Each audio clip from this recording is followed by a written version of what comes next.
નજર કરીએ વિગતવાર સમાચાર પર। ગુજરાતમાં શિયાળાની શરૂઆત સાથે છેલ્લા થોડા દિવસોથી હવામાં પ્રદૂષણના સ્તરનો વધારો થયો છે। ગુજરાતના 4 મુખ્ય શહેર અમદાવાદ, સુરત, વડોદરા અને રાજકોટમાં એર ક્વોલિટી ઇન્ડેક્સ 200 સુધી પહોંચી જતા લોકોની સાવચેતી રાખવા ડોક્ટરોએ સલાહ આપી છે।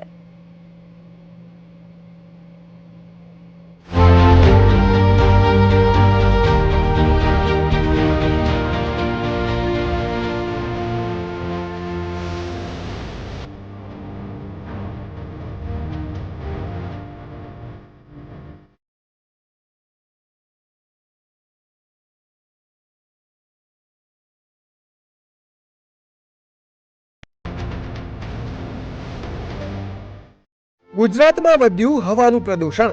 હવામાં પ્રદૂષણનું સ્તર વધતા લોકોને થઈ શકે છે ગંભીર અસર। લોકોને સાવચેતી રાખવા ડોક્ટરોએ આપી સલાહ। દિલ્હી બાદ હવે ગુજરાતમાં પણ હવા પ્રદૂષિત બની રહી છે। છેલ્લા થોડા દિવસોમાં હવાના પ્રદૂષણના સ્તરમાં વધારો થતા લોકોને પણ તેની ગંભીર અસર થઈ શકે છે અને લોકો કેટલીક બીમારીનો શિકાર પણ બની શકે છે। સામાન્ય રીતે એર ક્વોલિટી ઇન્ડેક્સ 100 થી નીચે હોય તો તેને શ્રેષ્ઠ માનવામાં આવે છે, પરંતુ ગુજરાતના મહાનગરોમાં ઇન્ડેક્સ 200 ની નજીક પહોંચી ગયો છે, જેથી ડોક્ટરોએ લોકોને માસ્ક પહેરવાની સલાહ આપી છે। એક્યુઆઈમાં જે પીએમઆઈ આવે એટલે કે આપણે શું હોય કે જે હવામાં ફરતી ધૂળ હોય, કન્સ્ટ્રક્શનનું મટીરિયલ હોય, વાહનોમાંથી નીકળતું જે પ્રદૂષણ હોય, જનરલી કેવું હોય કે શિયાળામાં હવાની અવરજવરનું પ્રમાણ ઓછું હોય, એટલે આ બધું નીચલા સ્તરે ભેગું થાય અને એના કારણે આપણને આ એક્યુઆઈનું પ્રમાણ વધે છે। પણ આવું જ્યારે પણ એક્યુઆઈનું પ્રમાણ વધારે હોય, તમે તો ખાલી સગર્ભા બહેનો અને વૃદ્ધોની વાત કરું છું, સામાન્ય માણસ, મારા તમારા જેવા સામાન્ય માણસને પણ અત્યારે આપણે બહાર નીકળીશું તો આંખમાં બળતરા થવી, ગળામાં ખીચખીચ થવી, શ્વાસ લેવામાં તકલીફ થવી, આ બધું દરેક વ્યક્તિને થઈ શકે।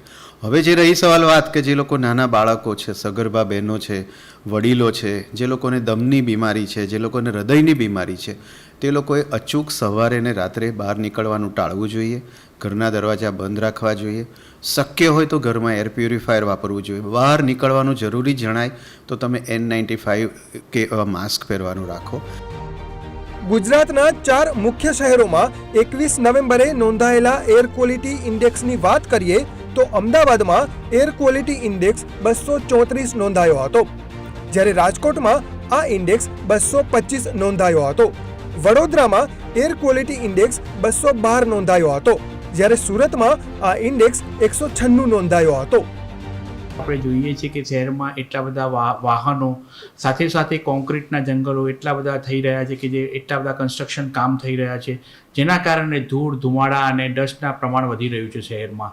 એના કારણે જ્યારે આપણે આ નાગરિકોમાં જે મેઇનલી એ શ્વાસને લગતા રોગોનું પ્રમાણ વધતું જાય છે। શ્વાસને લગતા રોગો એટલે કે જેઓ પ્રિવિયસલી જેને બ્રોન્કિયલ અસ્થમા હોય, દમ હોય, કે જે લાંબા સમયે બીડી પીવાથી જેમને દમનું થતું હોય છે, એવા લોકોમાં આ જ્યારે પ્રદૂષણમાં, જ્યારે હવામાં પ્રદૂષણનું પ્રમાણ વધતું હોય છે, ત્યારે એ લોકોને શરદી, ખાંસી, તાવ અને શ્વાસનું પ્રમાણ વધવાની શક્યતા રહેલી છે અને એવા દર્દીઓએ આવી કન્ડિશનમાં બહાર નીકળવું હિતાવહ રહેતું નથી। જો તેઓ લોકોને આવી કન્ડિશનમાં જો બહાર નીકળવું હોય તો તેમને માસ્ક પહેરીને નીકળવું આવી કન્ડિશનમાં। એટલે આ જે દર્દીઓ છે તેમને ખૂબ જ સાવચેતી રાખવી જરૂરી છે। ડોક્ટરોનું કહેવું છે કે બાળકો, વૃદ્ધો અને ફેફસાના દર્દીઓ જ નહીં, પરંતુ સામાન્ય નાગરિકોનું આરોગ્ય પણ આ પ્રદૂષણને કારણે બગડી શકે છે। પ્રદૂષણને કારણે લોકોને છાતીમાં ભાર જેવો અનુભવ થઈ શકે, છીંકો આવી શકે અને એલર્જી પણ થઈ શકે છે। ત્યારે આ પ્રદૂષણ કઈ રીતે ઘટાડવું તે સૌથી મોટો સવાલ છે। બ્યુરો રિપોર્ટ, પ્રદેશ 24 ગુજરાતી।